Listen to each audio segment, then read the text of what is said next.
안녕하세요. 당신의 시간을 아끼는 선택 오아입니다. 오랜만에 새로운 스마트폰 출시 소식이 나왔는데요. 여러분들께 어떤 제품이 출시하는지 빠르게 전달드리고 싶어서 영상을 찍게 됐습니다. 이번에 저희가 만나게 될 신제품은 바로 삼성 갤럭시 Z 시리즈인데요. 왜 이렇게 빨리 출시해? 라고 생각하시는 분들도 계실 것 같습니다. 그동안 Z 시리즈는 대부분 7월 말, 8월 초에 나왔었는데 이번에는 예상보다 빠르게 한국 시간으로 7월 10일 22시에 파리에서 언팩이 진행됩니다. 세계인의 축제 파리올림픽 일정이 7월 말부터 시작되면서 이 시기와 겹치지 않으려는 것으로 보이는데요. 과연 올림픽 전에 얼마나 핫한 이슈를 만들어낼 수 있을지, 작년 플립의 인기를 그대로 이어갈 수 있을지, 이번 6번째 Z 시리즈가 과연 어떻게 나올지 IT 업계에 퍼지고 있는 루머들을 한번 살펴보겠습니다.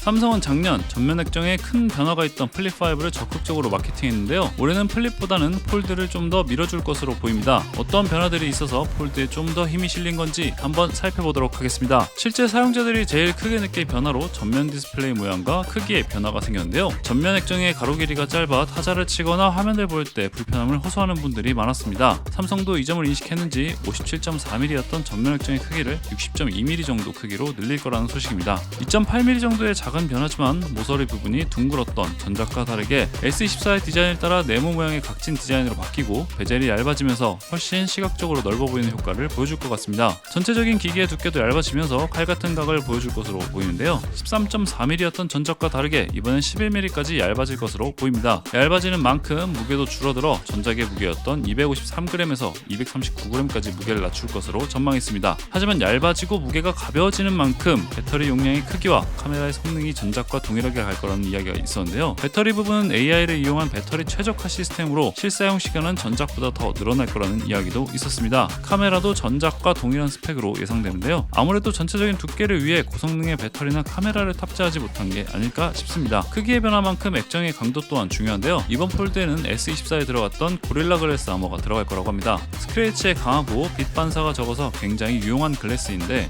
기존 액정과 비교하면 긁힘 저항성은 경쟁사 제품 대비 최대 4배 뛰어나고 일반 유리 표면의 반사율은 4% 수준이지만 고릴라 아머는 1%가 채 되지 않는다는 발표가 있었습니다. 디스플레이가 중요한 Z 시리즈에 걸맞는 성능을 보여줄 것으로 보여집니다. 새로운 AI 시대가 찾아오면서 더 빠르고 강력한 칩셋이 필요해졌는데요. S24 울트라에 탑재했던 스냅드래곤 8 젠3가 폴드 6에도 탑재된다는 소식입니다. 처음에는 삼성에서 개발 중인 엑시노스가 들어갈 거라고 기대했었는데요. S24도 그렇고 아직은 정식으로 갤럭시에 넣는 게 시기상조라고 판단했는지 이번에는 불발이 됐습니다. 애플처럼 독자적으로 소프트웨어와 하드웨어를 다 만들 수 있다면 매출이 늘어나고 새로운 시도들도 많이 할 수 있을 것 같은데 다음 S25 시리즈에는 꼭 엑시노스가 들어가는 모습을 보고 싶습니다. 힌지 부분에서도 외신에서는 눈에 띄는 큰 변화가 있을 거라고 전망했는데요. 아직 정확한 정보는 공개되지 않은 것으로 보아 루머의 확률이 높을 것으로 보입니다. 실제 힌지 부분은 출시 이후에 한번 살펴봐야 될 것 같네요. 그 외에 충전 속도도 전작과 동일한 25W를 사용하고 티타늄으로 제작될 거라던 루머도 신빙성이 낮은 것으로 밝혀졌습니다. 외형과 무게는 많은 업그레이드가 있을 것으로 보이지만 전체적인 스펙은 S24 울트라보다는 낮을 것으로 보입니다. 폴드와 플립 시리즈는 디스플레이의 독특한 사용 때문에 인기가 많은 기종이라 스펙은 어느 정도 최신 기종 스펙에만 맞춰서 나온다면 큰 무리가 없을 것으로 보이는데요. 그럼 이제 플립 6는 과연 어떤 변화를 가지고 제작될지 플립 6에 대한 이야기를 한번 살펴보겠습니다.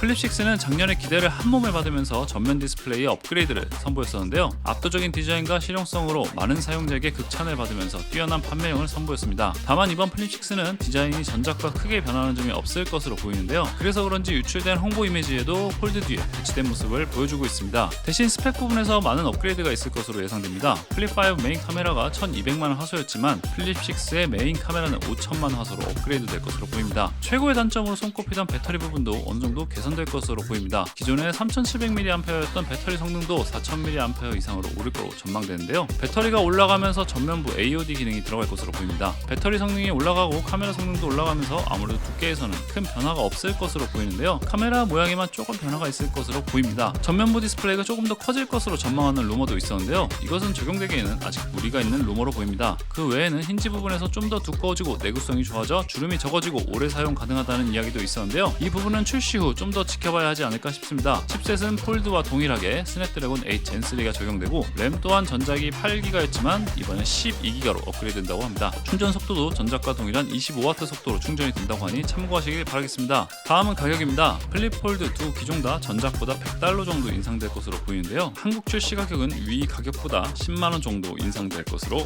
보입니다. Z 시리즈는 작년에 전면 액정이 커지면서 큰 차별점이 생긴 플립에 집중됐었는데요. 새로운 디자인과 전면 액정의 편의성으로 마케팅의 성공에 상당한 인기를 누렸습니다. 올해는 전체적인 성능도 좋아지고 얇고 좀 더 멋진 디자인으로 변신에 성공한 폴드에 집중한 모습인데요. 과연 작년의 열풍을 이어갈 수 있을지, Z 시리즈를 좋아하는 분들이 열광할 만한 부분이 있는지 한번 지켜봐야겠습니다. 그럼 다음에도 더 유익한 정보로 여러분들의 시간을 아낄 수 있는 영상으로 찾아뵙겠습니다. 지금까지 당신의 시간을 아끼는 선택 오하이였습니다. 감사합니다.